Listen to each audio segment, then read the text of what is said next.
Hi, ನಮಸ್ಕಾರ. ಇವತ್ತಿನ ವಿಡಿಯೋದಲ್ಲಿ ಕ್ರಿಪ್ಟೋ ಇಂಡಸ್ಟ್ರಿನಲ್ಲಿ ಮಾರ್ಕೆಟ್ ಕ್ಯಾಪ್ ಬಗ್ಗೆ ಒಂದಷ್ಟು ಮಾಹಿತಿ ತಿಳ್ಕೊಳ್ಳೋಣ.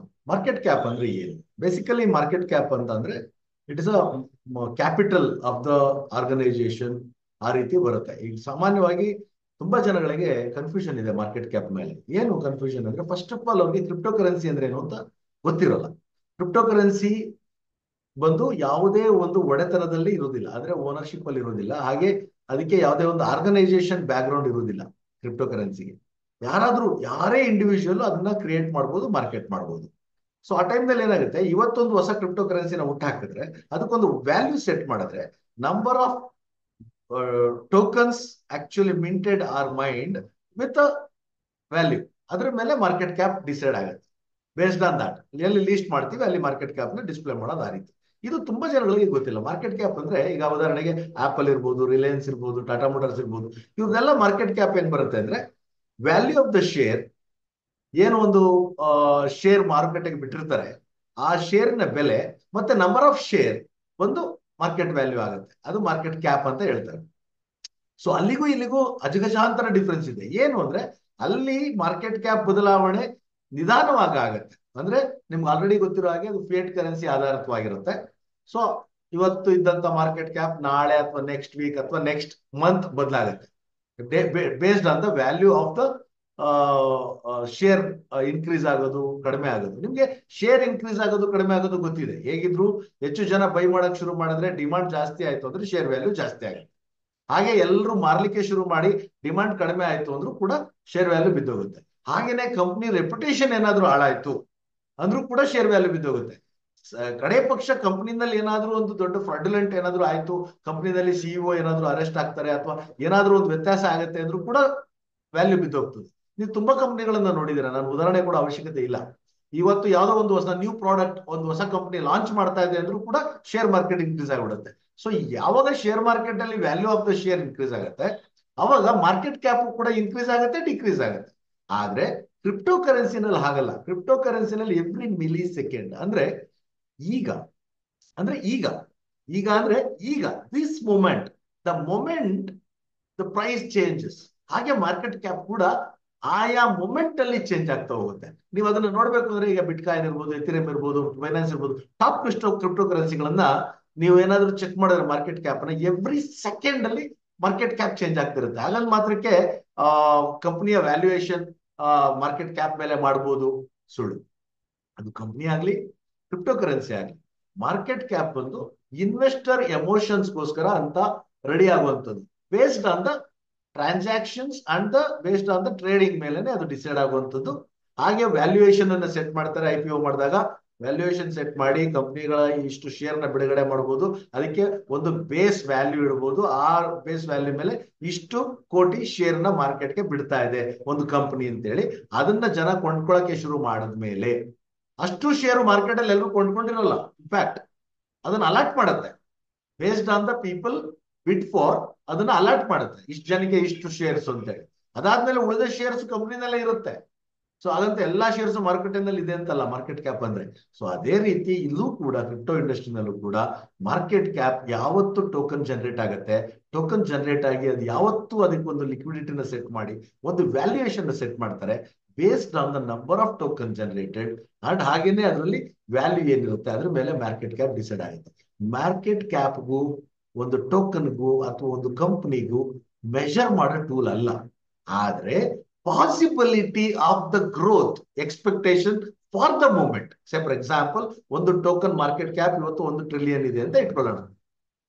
ಟೋಕನ್ 1 ಟ್ರಿಲಿಯನ್ ಟೋಕನ್ ಇದೆ, 1 ಟ್ರಿಲಿಯನ್ ಮಾರ್ಕೆಟ್ ಕ್ಯಾಪ್ ಇದೆ ಅಂತ ಇಟ್ಕೊಂಡ್ರೆ, ಈ ಒಂದು ಮೂಮೆಂಟ್ ಅಲ್ಲಿ ಅದನ್ನ ಎಲ್ಲರೂ ಯಾರಾದ್ರೂ ಬೈ ಮಾಡಿದ್ರೆ ಅದ್ರ ವ್ಯಾಲ್ಯೂ ಅಷ್ಟಿರುತ್ತೆ ಅಂತ. ಸೊ ಇನ್ ಕೇಸ್ ನಾಳೆ ಅಥವಾ ನಾಡಿದ್ದು 1 ಟ್ರಿಲಿಯನ್ ಟೋಕನ್ ಇದೆ, ವ್ಯಾಲ್ಯೂ ಬಂದು 10 ರೂಪಾಯಿ ಅಥವಾ 15 ರೂಪಾಯಿ ಆಯ್ತು ಇಂಡಿಯನ್ ಕರೆನ್ಸಿ ಅಂತ ಇಟ್ಕೊಂಡ್ರೆ, ಅವಾಗ 10 ಟ್ರಿಲಿಯನ್ ಆಗುತ್ತೆ ಮಾರ್ಕೆಟ್ ಕ್ಯಾಪ್. ಯಾಕೆಂದ್ರೆ ಇಟ್ ಜಸ್ಟ್ ಮಲ್ಟಿಪ್ಲಿಕೇಶನ್ ಅಷ್ಟೇ. ಸೊ ಅದನ್ನ ಆಧಾರ ಇಟ್ಕೊಂಡು ಕಂಪ್ನಿನ ಮೆಜರ್ ಮಾಡೋದಾಗ್ಲಿ ಒಂದು ಟೋಕನ್ ನ ಮೆಜರ್ ಮಾಡೋದಾಗ್ಲಿ ಸೂಕ್ತ ಅಲ್ಲ. ಯಾವುದೇ ಒಂದು ಕಂಪ್ನಿನ ಮೆಜರ್ ಮಾಡ್ಬೇಕಾದ್ರೆ ಕಂಪ್ನಿಯ ಪ್ರೀವಿಯಸ್ ಹಿಸ್ಟ್ರಿ, ಹಾಗೆ ಫ್ಯೂಚರ್ ವಿಷನ್, ಹಾಗೆ ಫ್ಯೂಚರಿಸ್ಟಿಕ್ ಪ್ರಾಜೆಕ್ಟ್ ಏನು ಸಬ್ಮಿಟ್ ಮಾಡಿರ್ತಾರೆ ಅದ್ರ ಆಧಾರದ ಮೇಲೆ ಅದ್ರ ಡಿಮಾಂಡ್ ಅಂಡ್ ಸಪ್ಲೈ ಏನಾಗ್ಬೋದು ಅಂತ ಬೇಸ್ಡ್ ಆನ್ ದಟ್ ಈ ಹೂಡಿಕೆ ಮಾಡೋದು ಸೂಕ್ತ. ಅದೇ ರೀತಿ ಕ್ರಿಪ್ಟೋ ಇಂಡಸ್ಟ್ರಿನಲ್ಲೂ ಕೂಡ ಇವತ್ತು ಒಂದು ಕ್ರಿಪ್ಟೋ ಕಾಯಿನ್ ಲಾಂಚ್ ಮಾಡಿದ್ದಾರೆ. ಆ ಕ್ರಿಪ್ಟೋ ಕಾಯಿನ್ ನ ವಿಷನ್ ಏನು, ಆ ಪ್ರಾಜೆಕ್ಟ್ ಅಲ್ಲಿರುವಂತ ಯುಟಿಲಿಟಿಗಳೇನು, ಹಾಗೆ ಅದ್ರದ್ದು ಎಕ್ಸ್ಪೆಕ್ಟೆಡ್ ಕಮ್ಯುನಿಟಿ ಏನು. ಎಕ್ಸ್ಪೆಕ್ಟೆಡ್ ಕಮ್ಯುನಿಟಿ ಅನ್ನೋದು ಬಹಳ ಇಂಪಾರ್ಟೆಂಟ್ ಆಗುತ್ತೆ. ಇವತ್ತು ನಿನ್ನೆ ಇದ್ದಂತ ಕಮ್ಯುನಿಟಿ ಇವತ್ತು ಇರ್ಬೇಕಂತ ಏನಿಲ್ಲ, ಹಾಗೆ ಇವತ್ತಿದ್ದಂತ ಕಮ್ಯುನಿಟಿ ನಾಳೆ ಇರ್ಬೇಕು ಅಂತಾನು ಇಲ್ಲ. ಎಲ್ಲ ವಿತ್ಡ್ರಾ ಮಾಡಿ ಟೋಕನ್ ಎಂಟಿ ಆಯ್ತು ಅಂದ್ರೆ ಕಮ್ಯುನಿಟಿನೂ ಡೌನ್ ಆಗುತ್ತೆ. ಕಮ್ಯುನಿಟಿನೂ ಅಪ್ಸ್ ಅಂಡ್ ಡೌನ್ ಆಗುತ್ತೆ. ಸೊ ಆ ಒಂದು ಆಧಾರದ ಮೇಲೆ ಈ ಒಂದು ಮೆಜರ್ಮೆಂಟ್ ನ ಮಾಡ್ತಾ ಹೋಗ್ಬೇಕು. ಒಂದು ಕಂಪನಿ, ಈಗ ಉದಾಹರಣೆ ಕ್ರಿಪ್ಟೋ ಇಂಡಸ್ಟ್ರಿ ಬಂದ್ರೆ ಒಂದು ಕಂಪನಿ ಅಥವಾ ಒಬ್ಬ ವ್ಯಕ್ತಿ 10 ಅಥವಾ 15 ಅಥವಾ 100 ಅಥವಾ 1000 10,000 ಎಷ್ಟು ಬೇಕಾದ್ರೂ ಕ್ರಿಪ್ಟೋ ಕರೆನ್ಸಿಯನ್ನ ಉತ್ಪಾದನೆ ಮಾಡಬಹುದು. ಎಲ್ಲದಕ್ಕೂ ಒಂದೊಂದು ಲಿಕ್ವಿಡಿಟಿನ ಆಡ್ ಮಾಡಬಹುದು. ಎಲ್ಲ ಲಿಕ್ವಿಡಿಟಿ ಆಡ್ ಮಾಡಿದಾಗ ಒಂದು ಮಾರ್ಕೆಟ್ ಕ್ಯಾಪ್ ಜನರೇಟ್ ಆಗುತ್ತೆ. ಹಾಗಂತ ಮಾತ್ರಕ್ಕೆ ಆ ವ್ಯಕ್ತಿಯ ಬೆಲೆ ಅಷ್ಟು ಅಂತ ಖಂಡಿತ ತಿಳ್ಕೋಬಾರ್ದು. ಮಾರ್ಕೆಟ್ ಕ್ಯಾಪ್ ಅನ್ನು ಅರ್ಥ ಮಾಡ್ಕೋಬೇಕು ಅಂದ್ರೆ ನೀವು ಫಿಯೇಟ್ ಕರೆನ್ಸಿನ, ಕ್ರಿಪ್ಟೋ ಕರೆನ್ಸಿನ ಮೊದಲು ತಿಳ್ಕೋಬೇಕು. ಫಿಯೇಟ್ ಕರೆನ್ಸಿನಲ್ಲಿ ಮಾರ್ಕೆಟ್ ಕ್ಯಾಪ್ ಏನ್ ಹೇಳುತ್ತೆ ಅದು ಸತ್ಯ ಅಲ್ಲ, ಹಾಗೆ ಕ್ರಿಪ್ಟೋ ಕರೆನ್ಸಿನಲ್ಲಿ ಮಾರ್ಕೆಟ್ ಕ್ಯಾಪ್ ಏನ್ ಹೇಳುತ್ತೆ ಅದು ಸತ್ಯ ಅಲ್ಲ. ನಿಖರವಾದದ್ದು ಅಂದ್ರೆ expected price of that value market supply ಮೇಲೆ ಡಿಪೆಂಡ್ ಆಗುತ್ತೆ. ಟೋಟಲ್ ಸಪ್ಲೈ ಬೇರೆ ಇರುತ್ತೆ, ಮಾರ್ಕೆಟ್ ಸಪ್ಲೈ ಬೇರೆ ಇರುತ್ತೆ. ಮಾರ್ಕೆಟ್ ಸಪ್ಲೈ ಏನಿರುತ್ತೆ ಅದು after the burning and distribution of tokens ಗಳ ಮೇಲೆ ಮಾರ್ಕೆಟ್ ಸಪ್ಲೈ ಡಿಪೆಂಡ್ ಆಗುತ್ತೆ. 1 ಟ್ರಿಲಿಯನ್ ಮಾರ್ಕೆಟ್ ಟೋಟಲ್ ಸಪ್ಲೈ ಇದ್ರೆ ಅದು 1 ಬಿಲಿಯನ್ ಮಾರ್ಕೆಟ್ ಸಪ್ಲೈ ಕೂಡ ಆಗ್ಬೋದು. ಅದನ್ನ ನೋಡಿಕೊಂಡು ಅದ್ರ ಯುಟಿಲಿಟಿಗಳೇನು, ಇದನ್ನ ಗೇಮಿಂಗ್ ಯೂಸ್ ಮಾಡಿದಾರಾ ಅಥವಾ ಇದನ್ನ ರೆಗ್ಯುಲರ್ ಆಗಿ ಟ್ರೇಡಿಂಗ್ ಯೂಸ್ ಮಾಡ್ತಾ ಇದ್ದಾರಾ ಓನ್ಲಿ, ಅಥವಾ ಇದನ್ನ ಏನಾದ್ರೂ ಕೊಳ್ಳೋದಕ್ಕೆ ಅಥವಾ ಪರ್ಚೇಸ್ ಮಾಡೋದಕ್ಕೆ ಯೂಸ್ ಮಾಡ್ತಾ ಇದ್ದಾರಾ, ಇದನ್ನೆಲ್ಲನೂ ತನಿಖೆ ಮಾಡಿ ಸಮಗ್ರವಾಗಿ ಯೋಚನೆ ಮಾಡಿ ಯಾವ್ದಾದ್ರು ಒಂದು ಕಮೆಂಟ್ ಅನ್ನ ಅಥವಾ ಇನ್ನೊಂದನ್ನ ಒಬ್ಬರಿಗೆ ಮಾಡೋದಾದ್ರೆ ಅನುಕೂಲ ಆಗುತ್ತೆ. ಇಲ್ಲದೆ ಇದ್ರೆ ಏನಾಗುತ್ತೆ, ಸುಮ್ಮನೆ ಫೇಕ್ ಅನ್ನ ನಾವು ಸ್ಪ್ರೆಡ್ ಮಾಡ್ದಂಗ ಆಗುತ್ತೆ. That is not the right way. Correct ಮಾಹಿತಿನ ತಿಳ್ಕೊಂಡ್ರೆ ಒಬ್ಬ ಜ್ಞಾನವನ್ನು ಸ್ಪ್ರೆಡ್ ಮಾಡ್ತಿದ್ದಾನೆ ಅಂತ ಆಗುತ್ತೆ. ಅದಕ್ಕೆ ಕೆಲವು ಉದಾಹರಣೆಗಳನ್ನ ನಾನು ಕ್ವಿಕ್ ಆಗಿ ನಿಮ್ಗೆ ತೋರಿಸ್ತೇನೆ. ಇಲ್ಲಿ ಬಂದ್ರೆ ನಿಮ್ಗೆ ಈಗ ನಾನು ರಿಲಯನ್ಸ್ ಇಂಡಸ್ಟ್ರೀಸ್ ಇವತ್ತಿನ ಒಂದು market cap, today share market cap for Reliance ಅಂತ ತೋರಿಸಿದ್ವಿ, ಟುಡೇ ಅಂತ ತೋರಿಸಿದ್ವಿ. ಇಲ್ಲಿ ನೀವು ನೋಡ್ತಾ ಇರ್ಬೋದು ಗ್ರಾಫ್ ಇದೆ. ಇದು ಒಂದೊಂದು ಟೈಮಿಂಗ್ ಅಲ್ಲಿ ಬೆಳಿಗ್ಗೆ ಇದ್ದಂತ ಮಾರ್ಕೆಟ್ ಕ್ಯಾಪ್ 9:15 ಇದ್ದಂತ ಮಾರ್ಕೆಟ್ ಕ್ಯಾಪ್ ಈಗಿಲ್ಲ. ನೀವು ಇಲ್ಲಿ ನೋಡ್ತಾ ಇದ್ರೆ ಈ ಒಂದು ಏನಿದೆ ಇದು ಮಾರ್ಕೆಟ್ ಕ್ಯಾಪಿಟಲ್ ಏನಿದೆ based on the share value ಮೇಲೆ ಡಿಪೆಂಡ್ ಆಗ್ತದೆ. ಇವತ್ತು ಇಲ್ಲಿ ಬದಲಾಗ್ತಾ ಇದೆ. ಸೊ ಇದು ಕಾಮನ್ ಆಗಿ ನಡೆಯುತ್ತೆ. ನೀವು ಇದನ್ನ ಟ್ರ್ಯಾಕ್ ಮಾಡಿದ್ರೆ ಪ್ರೀವಿಯಸ್ ಮಂತ್, 1 ವರ್ಷ, 2 ವರ್ಷ ಇದಕ್ಕೆ ತಗೊಂಡೋದ್ರೆ ನಿಮ್ಗೆ ಮಾರ್ಕೆಟ್ ಕ್ಯಾಪ್ ಇಲ್ಲಿ ಗೊತ್ತಾಗ್ತಾ ಹೋಗುತ್ತೆ. ರೇಷಿಯೋ ಕೊಡ್ತಾನೆ ನೋಡಿ, P's divided by E ratio. ಈ ರೀತಿಯ ಒಂದು ಲೆಕ್ಕಾಚಾರ ಮಾಡುವಂತ ಗೊತ್ತಿರ್ಬೇಕು. ನನಗೂ ಗೊತ್ತಿದೆ, ನನಗೂ ಒಂದು ಸ್ವಲ್ಪ ನಾಲೆಡ್ಜ್ ಇದೆ ಅಂತೇಳಿ ಯಾರೋ ಒಬ್ಬ ವ್ಯಕ್ತಿ ಬಂದಾಗ ಅವ್ರ ಎದುರುಗಡೆ ಹೇಳೋದೆಲ್ಲ ಕರೆಕ್ಟ್ ಅಲ್ಲ. ಸರಿಯಾದ ರೀತಿನಲ್ಲಿ ಸ್ಟಡಿ ಮಾಡಿ ಆಮೇಲೆ ಇದ್ರ ಬಗ್ಗೆ ಮಾತಾಡೋದು ಅನುಕೂಲ. ಆ ರೀತಿ ಯೋಚನೆ ಮಾಡೋದಕ್ಕೆ ಅನುಕೂಲ ಆಗ್ಲಿ ಅಂತ ಈ ಒಂದು ವಿಡಿಯೋನ ನಿಮ್ಗೆ ತಲುಪಿಸೋ ಪ್ರಯತ್ನ ಮಾಡ್ತಾ ಇದ್ದೀನಿ. ಹಾಗೇನೆ ಇಲ್ಲಿ last year share market cap of Tata motors ಅಂತ ತಗೊಂಡಿದ್ದೀನಿ ಒಂದು ಸರ್ಚ್. ಏನಾಗುತ್ತೆ, 21ರಲ್ಲಿ ಮಾರ್ಕೆಟ್ ಕ್ಯಾಪ್ ಇದ್ದಿದ್ದೆಷ್ಟು 0.31 ಬಿಲಿಯನ್. 21ರಲ್ಲಿ 2021 ಅಂದ್ರೆ ಕೋವಿಡ್ ಬಿಟ್ಟಂತ ಟೈಮ್ 0.31 ಬಿಲಿಯನ್ ಇದ್ದಂತ ಮಾರ್ಕೆಟ್ ಕ್ಯಾಪ್ ಟುಡೇ $45 ಬಿಲಿಯನ್ ಇದೆ 2024. ಹಂಗಂದ ಮಟ್ಟಕ್ಕೆ ಎಷ್ಟು ಟೈಮ್ ಜಂಪ್ ಆಗಿದೆ, 100 ಪಟ್ಟು ಜಾಸ್ತಿ ಆಗಿದೆ. 100 ಪಟ್ಟು ಜಾಸ್ತಿ. 22ರಲ್ಲಿ 17 ಬಿಲಿಯನ್ ಆಗುತ್ತೆ, ಆಮೇಲೆ ಡಬಲ್ ಆಗುತ್ತೆ, 34 ಆಗುತ್ತೆ, 23ರಲ್ಲಿ ಹಾಗಂತ ಕಂಪ್ನಿ ವ್ಯಾಲ್ಯೂಯೇಷನ್ ಇನ್ಕ್ರೀಸ್ ಆಗೋಯ್ತಾ? ಇಲ್ಲಿ ನೋಡಿ, 21ಕ್ಕೂ 22ಕ್ಕೂ ಆಗಿರೋ ಚೇಂಜಸ್ 5589%. ಅಷ್ಟು ಪರ್ಸೆಂಟ್ ಜಂಪ್ ಆಗೋದಕ್ಕೆ ಏನ್ ರೀಸನ್ ಇರ್ಬೋದು? ರೀಸನ್ಗಳು ಇರ್ತದೆ. ಯಾವುದೋ ಒಂದು ವೆಹಿಕಲ್, ಅದ್ರದ್ದು ಶೇರ್ಸ್, ಅದ್ರದ್ದು ಡಿಮಾಂಡು, ಅದ್ರದ್ದು ಇನ್ಕ್ರೀಸು, ಇವೆಲ್ಲ ವ್ಯತ್ಯಾಸ ಆಗುತ್ತೆ. ಹಾಗಂತ ಮಾತ್ರಕ್ಕೆ ಕಂಪ್ನಿ ವ್ಯಾಲ್ಯೂಯೇಷನ್ ಅಷ್ಟು ಮಟ್ಟಿಗಾಗಿದೆಯಾ? ಆ ಮೂಮೆಂಟ್ಗೆ ಹೌದು, ಎಸ್ ಹೌದು, ಆ ಮೂಮೆಂಟ್ ಅಲ್ಲಿ ಆ ವ್ಯಾಲ್ಯೂಯೇಷನ್ ಹೌದು. ಆದ್ರೆ ಅದನ್ನ ಆಧಾರ ಮಾಡ್ಕೊಂಡು ತುಂಬಾ ಜನ ಈಗ ಮಾರ್ಕೆಟ್ ಕ್ಯಾಪ್ 21ರಿಂದ 22 ಆಗಿದೆ, ಯಾಕೆ ಇಲ್ಲ ಆಗ್ಲಿಲ್ಲ? 5000 ಟೈಮ್ ಯಾಕೆ ಇಲ್ಲಿ ಜಂಪ್ ಆಗ್ಲಿಲ್ಲ? ಅಂದ್ರೆ ಕಂಪ್ನಿ ಚೆನ್ನಾಗಿಲ್ವಾ ಅಥವಾ ಕಂಪ್ನಿನಲ್ಲಿ ಪ್ರಾಡಕ್ಟ್ ಚೆನ್ನಾಗಿಲ್ವಾ? ಎಲ್ಲ ಇದೆ. ಆದ್ರೆ ಜನಗಳು 21ರಿಂದ 22ಕ್ಕೆ ಏನ್ ಜಂಪ್ ಆಯ್ತಲ್ಲ, ಅದಕ್ಕೊಂದು ರೀಸನ್ ಇರುತ್ತೆ, ಟ್ರೇಡಿಂಗ್ ರೀಸನ್. ಅದ್ರ ಮೇಲೆ ಡಿಪೆಂಡ್ ಆಗಿದೆ. ಸೊ ಇದು ನಿಮ್ಗೆ ಅರ್ಥ ಆಗಿದೆ ಅಂತ ಅನ್ಕೊಂಡಿದ್ದೀನಿ. Market cap of the companies are different than market cap of crypto currencies are different. Crypto ಕರೆನ್ಸಿಗೆ ಒಡೆತನದಲ್ಲಿ ಇರೋದಿಲ್ಲ, ಓನರ್ಶಿಪ್ ಇರೋದಿಲ್ಲ. ಹಾಗಾಗಿ ಅದ್ರ ಮಾರ್ಕೆಟ್ ಕ್ಯಾಪ್ ನ ನೀವು ಈ ರೀತಿಯ ಮೆಜರ್ಮೆಂಟ್ ನ ಅಲ್ಲಿ ಮಾಡಕ್ಕಾಗಲ್ಲ. ಇಲ್ಲಿ ನೋಡ್ಬೋದು in rupees, NSE, in India 21 ಇವೆಲ್ಲ ಇದೆ. ಸೊ ಇಲ್ಲಿ ಹೋದಾಗ ಬಿಟ್ ಕಾಯಿನ್, ಲೆಟ್ ಅಸ್ ಸಿ ಬಿಟ್ ಕಾಯಿನ್ ಮಾರ್ಕೆಟ್ ಕ್ಯಾಪ್. ಇವತ್ತಿನ ಬೆಲೆ, ಕರೆಂಟ್ ಬೆಲೆ 67,095 ಇವತ್ತು ಮೇ 20th ಅಥವಾ ಮೇ 20th ಪ್ರೈಸ್ ಇದು. ಸೊ ಇಲ್ಲಿ 2024 ಅಲ್ಲಿ ಎಲ್ಲಿ ಗಂಟ ಹೋಗಿತ್ತು? $73,000 ತನಕ ಹೋಗಿತ್ತು.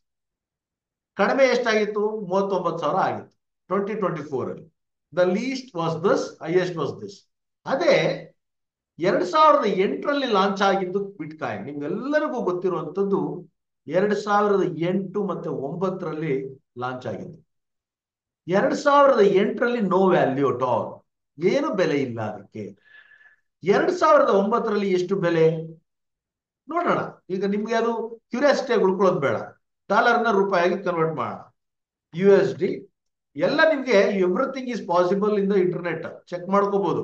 ಯಾರು ನಿಮ್ಗೆ ಕಣ್ಣಿಗೆ ಬಟ್ಟೆ ಕಟ್ಟಿ ಮೋಸ ಮಾಡಕ್ಕಾಗಲ್ಲ. ಇಂಡಿಯನ್ ರುಪಿ ವ್ಯಾಲ್ಯೂನಲ್ಲಿ 34 ಪೈಸೆಗೆ ಒಂದು ಬಿಟ್ ಕಾಯಿನ್ ಸಿಗ್ತಾ ಇತ್ತು.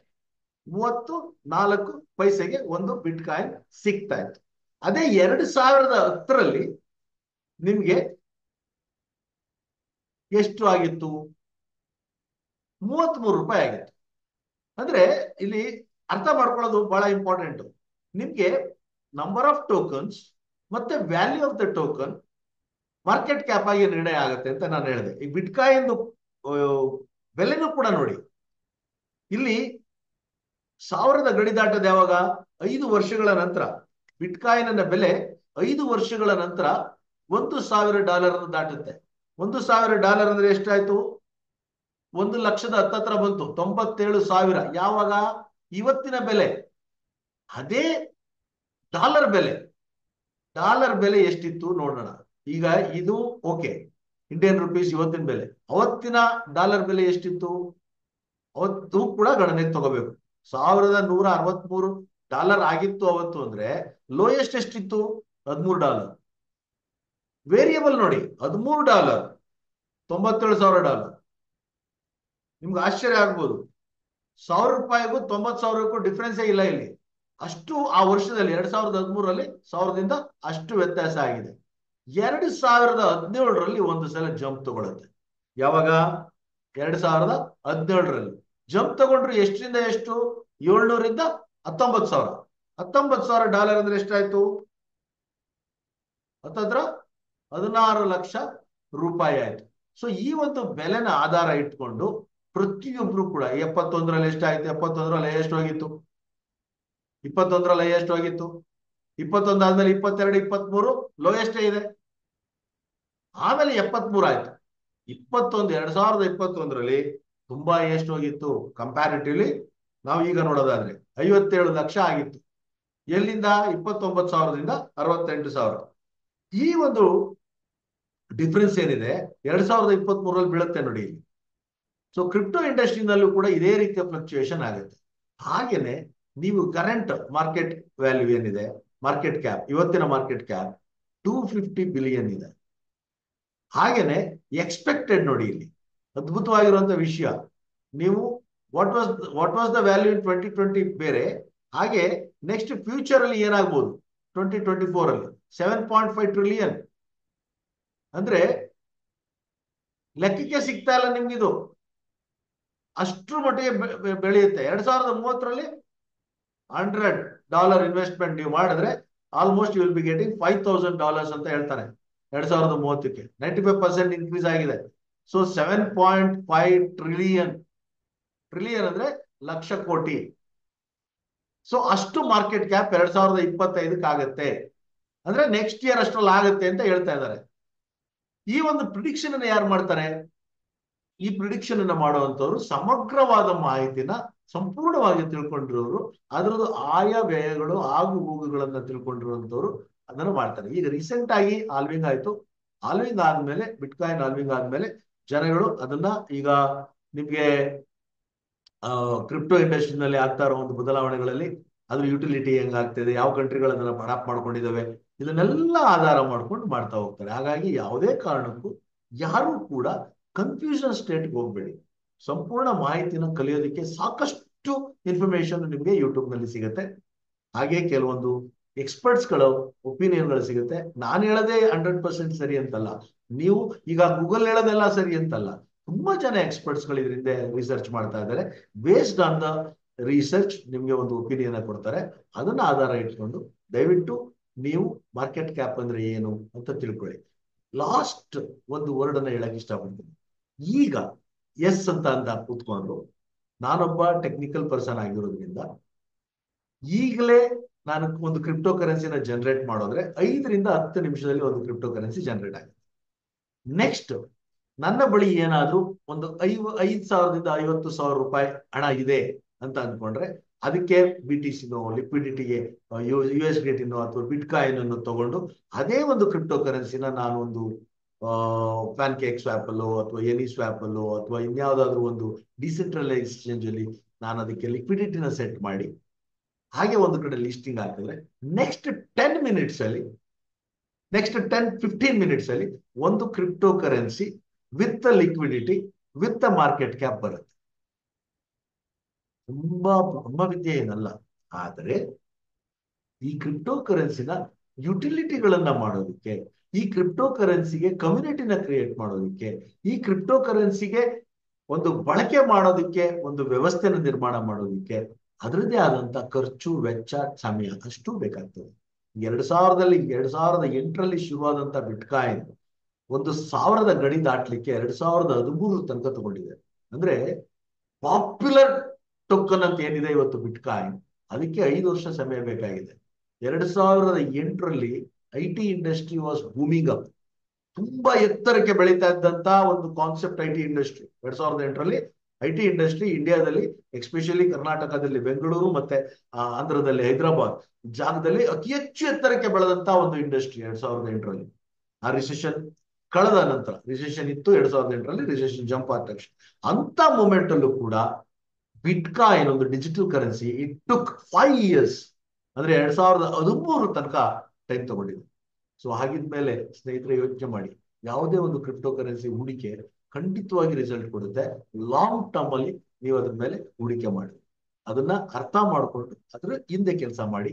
ಅವಾಗ ನಿಮ್ಗೆ ಖಂಡಿತವಾಗಿ ನಿಮ್ಗೆ ಒಂದು ಅಸೆಟ್ ಅಂತ ನಿರ್ಮಾಣ ಆಗುತ್ತೆ. ಎಸ್ಪೆಷಲಿ ಕ್ರಿಪ್ಟೋ ಕರೆನ್ಸಿ ಒಂದು ನೀವು ಹೂಡಿಕೆ ಮಾಡಬೇಕು ಅಂದ್ರೆ ವೆಯ್ಟ್ ಮಾಡಬೇಕು, ಹೋಲ್ಡ್ ಮಾಡಬೇಕು. ಸ್ಟೇಕೇ ಮಾಡ್ಬೇಕಂತಿಲ್ಲ, ತೆಗೆದು ನಿಮ್ಮ ಹತ್ರ ಇಟ್ಕೊಂಡ್ರೂ ಪರವಾಗಿಲ್ಲ, ಹೋಲ್ಡ್ ಮಾಡಬೇಕು. ಆ ಹೋಲ್ಡ್ ಮಾಡಿದ್ರೆ ಅದಕ್ಕೆ ಬೆಲೆ ಬರುತ್ತೆ.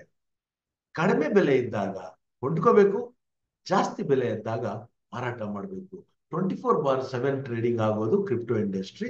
ಪರ್ಟಿಕ್ಯುಲರ್ ಟೈಮ್ ನಲ್ಲಿ ಟ್ರೇಡ್ ಆಗುವಂಥದ್ದು ಫಿಯಟ್ ಇಂಡಸ್ಟ್ರಿ. ಸೊ ಇದನ್ನ ಅರ್ಥ ಮಾಡಿಕೊಂಡು ಇದರಿಂದ ಎಷ್ಟು ಜನಕ್ಕೆ ಉಪಯೋಗ ಆಗುತ್ತೆ ಅದು ಉಪಯೋಗ ಮಾಡ್ಕೊಳ್ಳಿ ಅಂತ ಹೇಳ್ತಾ ಈ ವಿಡಿಯೋನ ಎಂಡ್ ಮಾಡ್ತೀನಿ. ಎಲ್ರಿಗೂ ಧನ್ಯವಾದಗಳು. Thank you very much.